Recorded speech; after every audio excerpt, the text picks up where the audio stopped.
Privacy Chat. Hello, everybody. I'm Jules Polonetsky. You are joining me and my friend and expert, Lydia Kostopoulos, Dr. Lydia, a futurist, a systems thinker, a technology strategy expert. This is one of our weekly, sometimes bi-weekly privacy chats. We're not actually going to be talking about privacy, or maybe we are, because as you know, we look at privacy or data protection as a very big issue that helps structure how data is organized and used and how it has impacts on rights and freedoms. And so it's been really valuable during my career to try to understand the bigger pictures of what's happening in the world, in technology, in geopolitics. At the end of the day, privacy is about power. And so understanding how power is being shaped by technology is critical for those of us who want to be ready for next year and the year after. So nobody better to join us than Lydia. And my excuse for imposing on her to spend some time with us is her new book, The Imagination Dilemma, which I really do recommend. I'll tell you, I went through it quickly last night, and I'm now going to kind of go back and read a couple of the areas that I earmarked, because there's a lot in this book, and I learned an awful lot, and I'm going to need to refer back to some of the technology trend analysis techniques that she brings from other leading experts, and then adds some nuance and spin and an analysis of her own. So Lydia, for our audience who may not know you, you have provided guidance to the U.S. Special Operations Forces and other players at DoD. You've consulted for a wide range of companies. Your PhD is initially in political science. You have a deep interest in the way aging and longevity can be tackled and extended, an issue we're particularly interested in here at FPF. Give our audience a little bit more about who you are, and then we'll jump into some of the key points of the book. Sure. First of all, thank you so much for having me. I'm so happy to have this conversation with you. I think you've summarized me so well. I don't know what more I would add other than I help leaders in public and private sector look at what's on the horizon through systems thinking analysis, looking at how technologies are converging, but also how they converge with other things like macro trends, whether it's climate change or the aging demographics. And the book Imagination Dilemma is really stemming from my experience and how I feel that we struggle with imagining a future that is not yet here, that is emerging on the horizon. And so I share the tools and tricks that I use to come up with my analysis. You know, the word futurist almost is like become like a silly word, right? Because everyone says they're a futurist. I sometimes say I'm a futurist simply because I pay close attention to what's happening, and I do a lot of reading, and I might know more than the next person, and suddenly I'm telling them, you know, what's going to happen. But the reality is, looking at technology trends in a real analytic, rigorous way, and just pointing and analyzing some of the truths that we know and that we can see already, you know, happening, so that we can actually assess, hey, is this actually going to, you know, change as well? I wonder whether you could jump in, because that was super useful, you know, to me as someone who hasn't sort of studied that. And it feels like it's some of the tools you bring when you're sort of consulting, and you do a nice job laying that out. Could you share a little bit of the, I'd say, trend analysis or sort of systems thinking about how technology develops that you found helpful as you grapple with understanding what's going on? Sure. So I'll try in 2 minutes to recap the whole book, which kind of goes over it. So I basically start the book by helping the readers understand that disruptive and democratized technology creates opportunity and access where it didn't exist before. So an example of this is OpenAI. Now, all of us have access to really smart, really expensive artificial intelligence when that was only privy to people who had a lot of money and organizations that had money. So that technology has been democratized. And because of that, it democratizes access.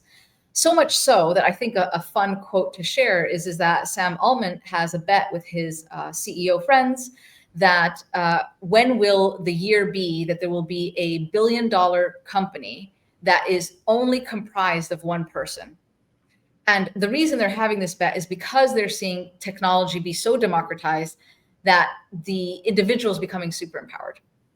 And then the next chapter focuses on exponential technology, because it is hard to understand where technology is going if you do not understand the exponentiality of it. Our brains normally think of things in linear formats. And the best way to explain this is with steps. If you were to walk 30 linear steps, you would be 30 steps in front of you. But if you were to walk 30 exponential steps, you would be 26 times around the world. And so that's what's happening with technology right now, which makes it very hard to grapple with all these changes ahead. And so when you're seeing every day a new thing that AI can do, that's exponential. So I try to use the 6 Ds of exponential growth to help people understand that. And then the next chapter is the poly crisis, because I'm a systems thinker. So I say, great, this is not happening in isolation. Let's look at the poly crisis that involves conflict, climate adversity, demographic changes that affect labor market, et cetera. And so for that, I share the PESTLE framework, which is a good one to use. And then I also talk about second order thinking, which helps you understand when this does this, that does that, et cetera. And then I offer something novel in the book, which is the 4 timeless facets of imagination. And I explain how I use these in my day-to-day work. So the first one is identity. I work with companies, and I think that what I find, or it doesn't matter, companies or government organizations, that when technology changes the status quo, the challenge is finding a new identity and narrative for what it is you offer. So that is one thing I think we need to work on. And so the tools for that are doubling down on what it is we're in the business of doing. What is our core value proposition? AI will come and go, but our core value proposition is key. And we can use technology to bolster that either way. And then the next timeless facet of imagination is convergence. And that's where I love to sit in, which is technology convergence. And I offer the technology butterfly effect. There's 3 kinds. One is when 2 technologies converge together, such as AI and robotics, to create something new.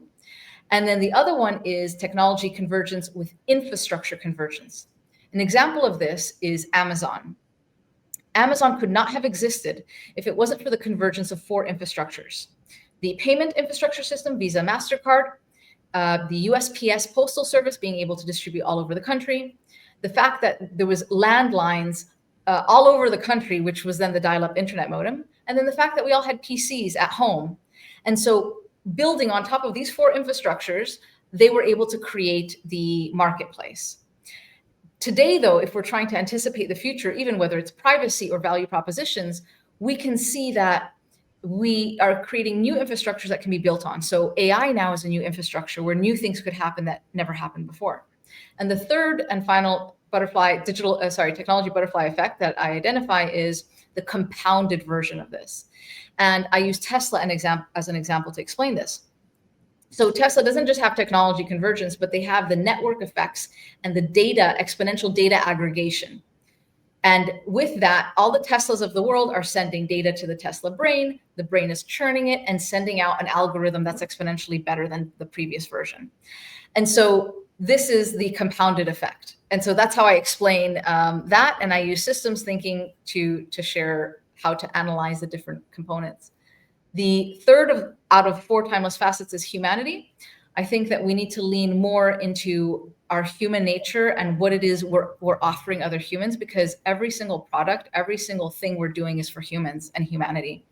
And so we should look at that. And I offer the psychological needs, fundamental psychological needs by Peter Desmet. He's a design professor in the Netherlands.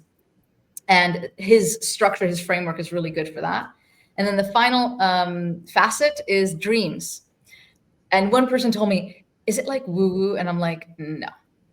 Dreaming is a pretty serious task. And it's not the kind when you dream at night. It's the visualization. It's the imagining. And so many people don't even give themselves permission to imagine something new and bold and different.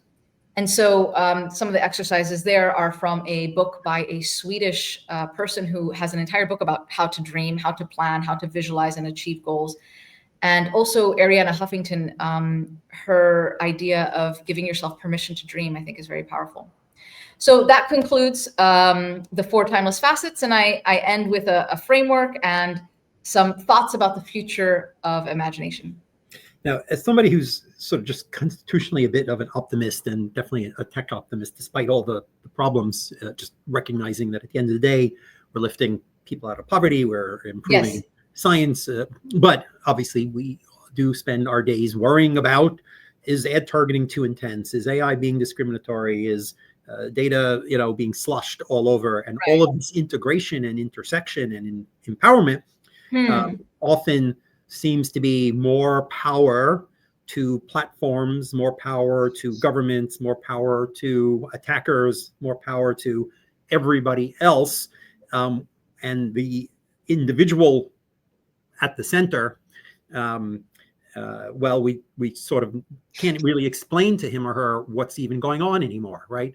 So concepts like transparency and individual control and sort of autonomy, the regulators and the data protection community is melting down. Wait, all these laws are now going to be in conflict. All these, my health data and my personal data, and maybe you don't even have personal data, but you can still make all these decisions about me.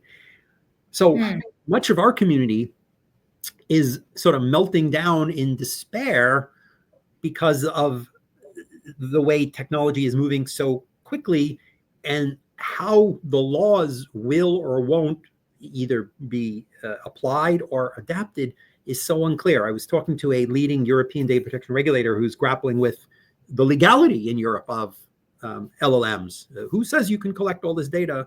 What's your legal right? In the US and some other jurisdictions, you don't need permission to collect data, maybe sensitive data, but you don't need permission to collect. You might have to give people the right to not sell it or not do ad targeting. But under the GDPR in Europe and in other jurisdictions, collection is a no unless you have a legal basis, and you've got to explain, here's exactly what I'm doing and here's how I've dealt with the risks. So how possibly do LLM? So I said, you need to give us guidance because now is when we can shape this. And he said to me, pharma is developing important drugs, life-saving drugs. We don't rush this. We take our time. We make sure we understand. We do trials. We see all the risks. And then we determine whether or not the risks of a drug outweigh the harms or the benefits, because there are side effects, right? You're telling me to rush. And I think it's your perspective, certainly from the book and just the pace of change, that this is happening exponentially. So what hope for those of us who are somehow supposed to be opining now about the legality, the application of laws, when in 3 or 6 months, the convergence of these technologies might mean that it is a whole different ballgame than just clicking to accept some little cookie banner. No, that actually meant this bigger set of consequences. What hope is there for us individuals who are trying to align law and policy with exponential change? So I have good news for you. There are examples of governments who do that. And I think India, Singapore, and the UAE are countries that I would look to. So in the UAE, they are constantly changing the regulations as needed because they're very interested in business booming and blossoming and making sure that it is good for everyone. And so they have a very close relationship with industry so that they can, at the speed of relevance, change and pivot their policy. And so that narrative is not one that we see in the US. The narrative in the US is that, oh no, you're going to have regulation and you're going to hurt the economy, but that's actually not true. And another side effect of this kind of narrative is that, oh, well, we couldn't possibly do that. We don't fully understand things. And it's like, well, I do think it's incumbent upon regulators, including those who are in the legal side, to learn as much as possible, as quickly as possible about this technology. If their duty and job is to regulate, then they must level up their education on this. And so in the UAE, the Minister of AI, he has sent his team to do classes and learn what the latest is. Like, what does AI mean? How does it work? What is the value it brings? What are the risks? And they come back and they even have like a lab where they test out like tabletop exercise style, different policies. And this is where they would be using second order thinking and saying, okay, if we did this policy, what is the first effect it would have? And then what is the other thing it's going to trigger? Like, what is the domino effect of this policy? And they explore that and analyze that. And then they create the policy, see how it goes, but they can change it at the speed of relevance. So I think looking to that format and seeing how that can be modeled is more ideal for the type of technology that we're living in right now, the speed at which it's changing. Yeah, it's notable that, Singapore, UAE, soon India, those are regulators that wouldn't describe themselves as independent. They are part of broader government agencies, and it is indeed their mission to take into account things like economy and other issues. And then there are other regulators who do see their role as being sort of a little bit removed from that and independent, because they're regulating the government, they're regulating, they're trying to sit sort of sometimes at arm's distance. Some of them won't meet easily with industry. The UK is an interesting example where there is an independent regulator. Lydia is in Glasgow, for those of you who don't know at the moment. And the regulator there clearly, and the government clearly is thinking about, broader economy and healthcare and so forth. And I argue that even for the independent regulator, it is appropriate when you're determining whether or not a certain amount of data is necessary or proportionate, right? How a company may tell you, well, I need everything, I need it all, right? And you're saying, no, you only need it for 2 months, 3 months, 6 months, a year.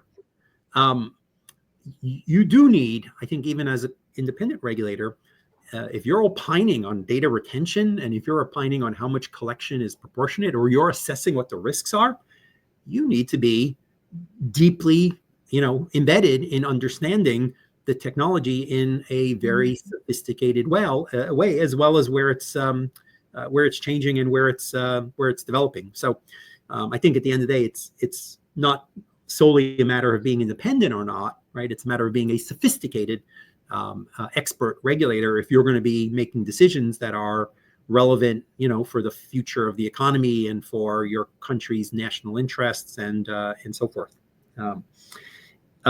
Anything that was sort of surprising, you sit down to write a book, you kind of sometimes know in the beginning, what you want to say, and you've got your ideas, but then once you put the words on paper and you're forced to kind of think and look, did anything, did you make any discoveries about your thinking in the process of the writing?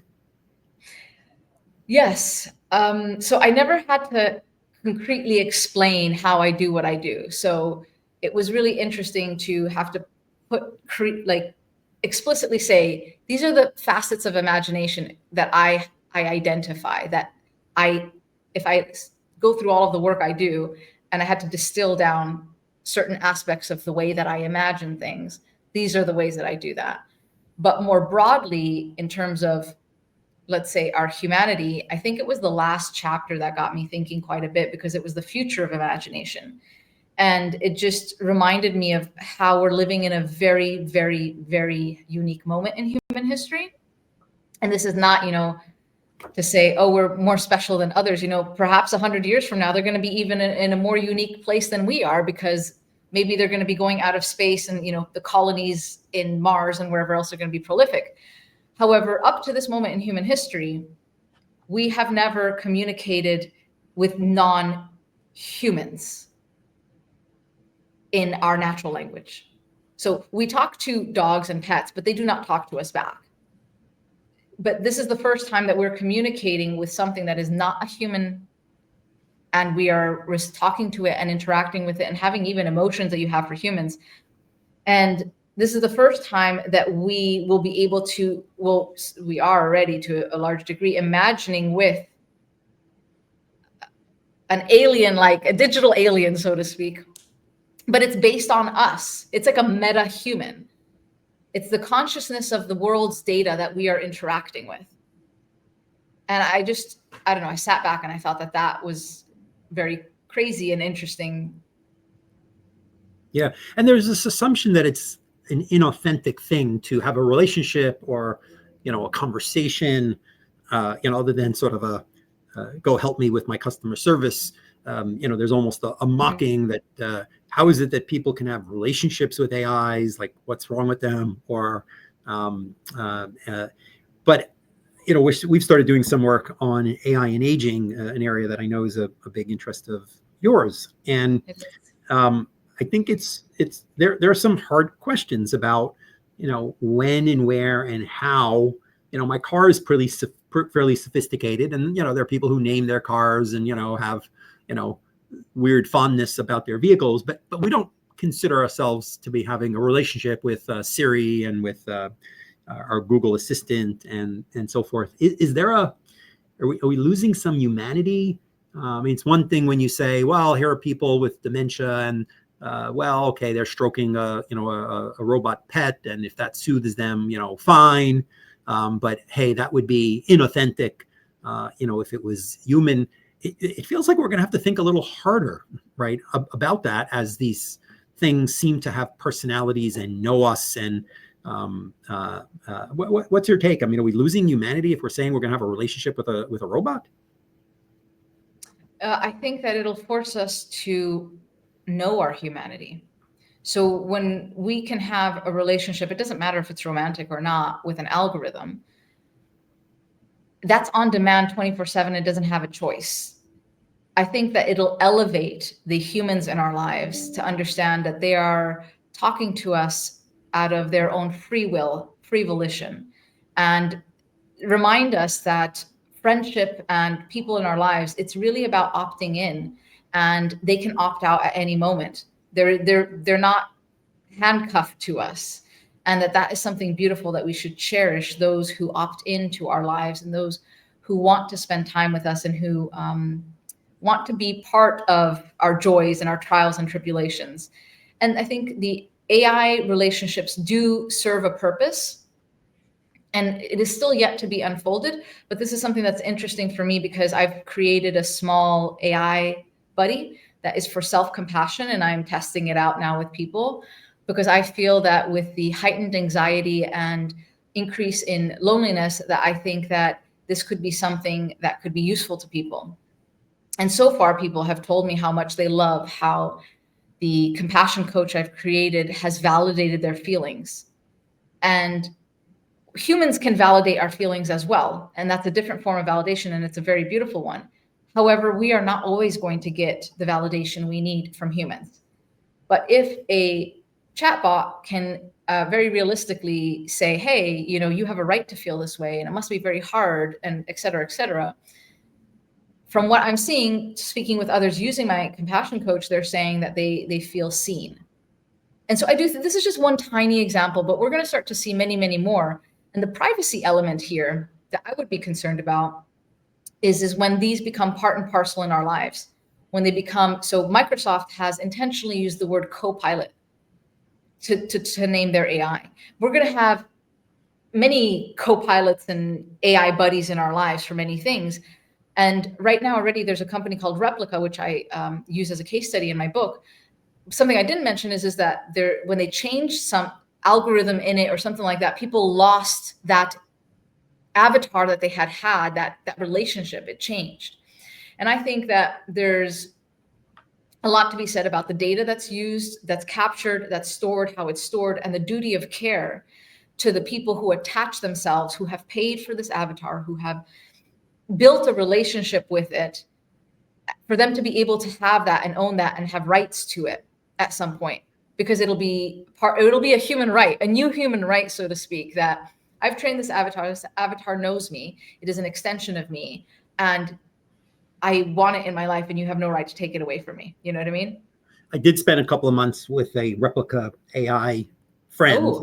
I do confess that any friend I showed it to, any human friend I showed it to, thought I was really creepy.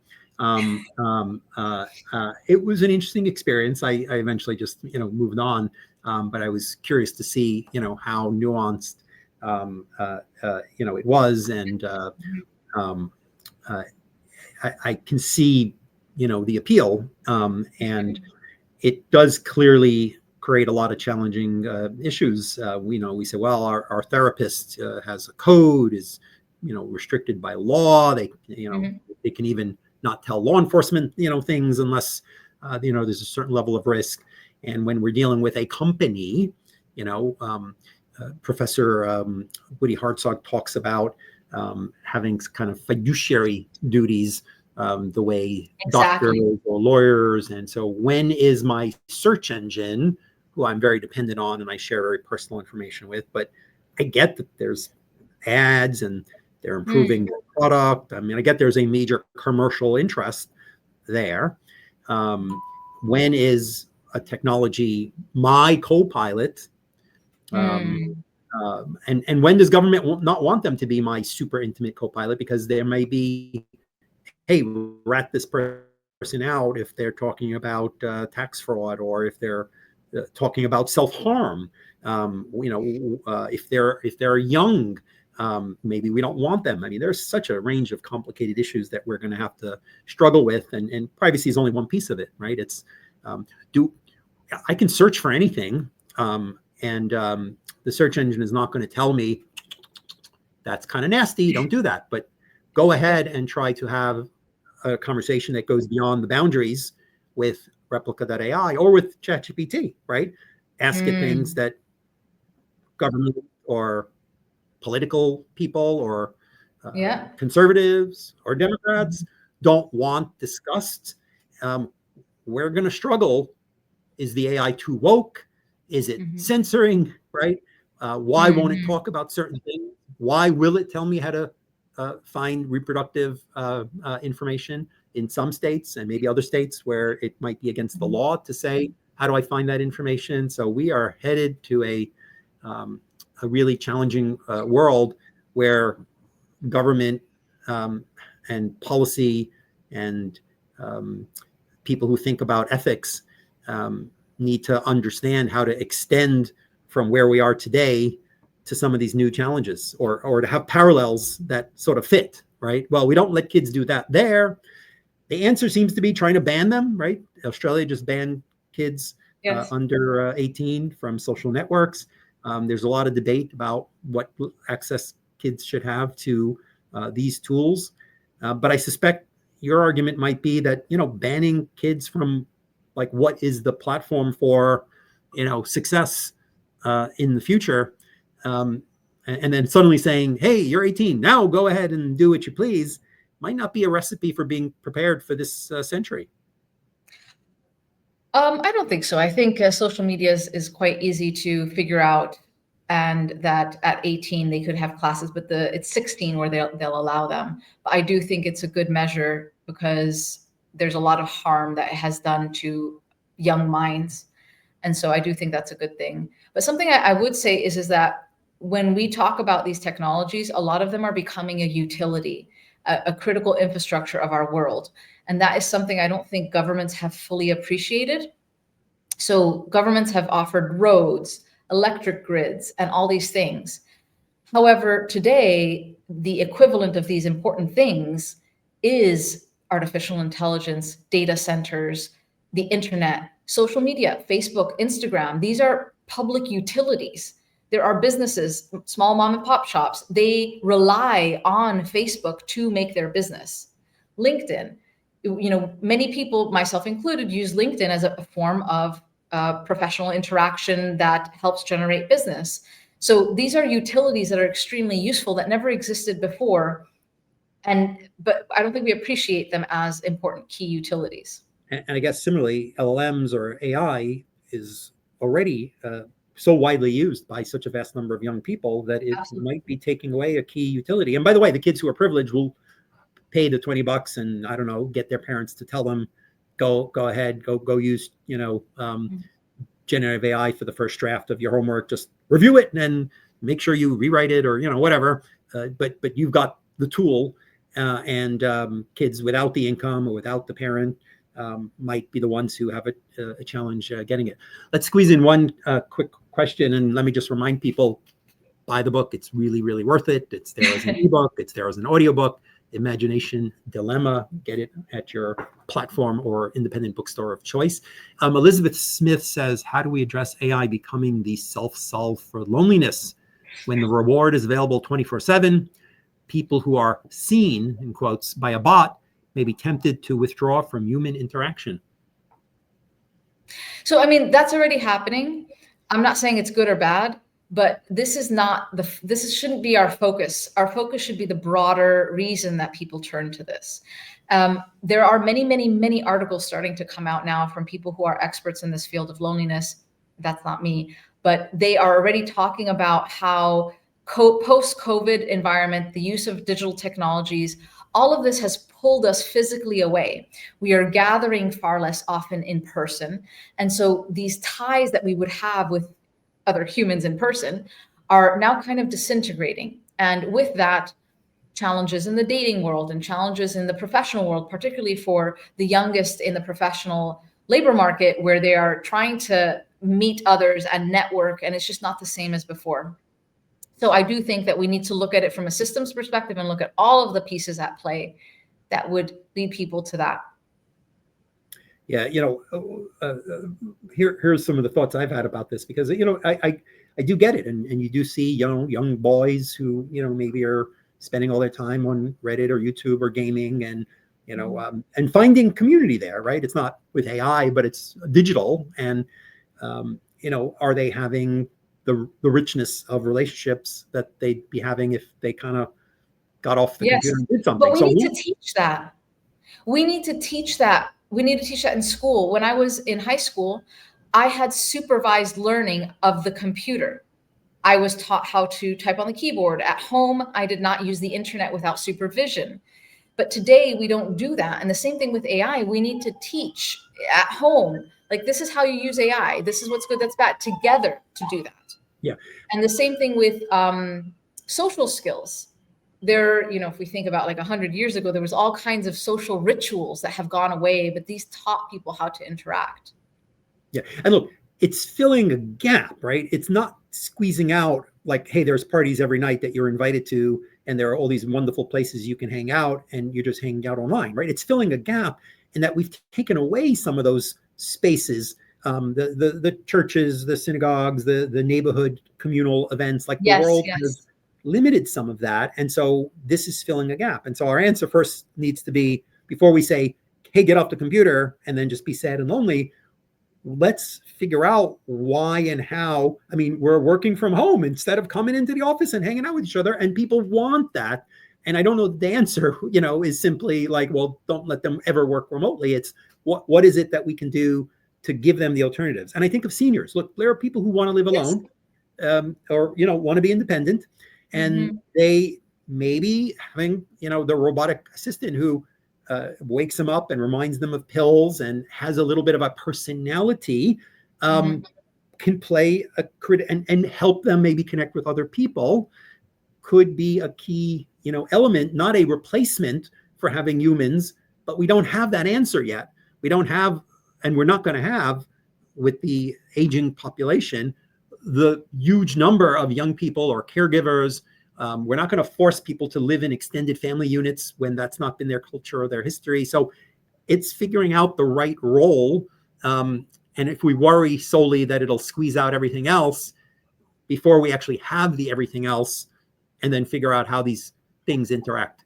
Anyway, super delighted to have had your time. Please, everybody, great book. You really will enjoy it. I highly recommend. Lydia, thanks for spending the time. Thank you. And congrats on the book. And look forward to many further conversations. Thank you so much. Good weekend. Thanks, everybody, for joining.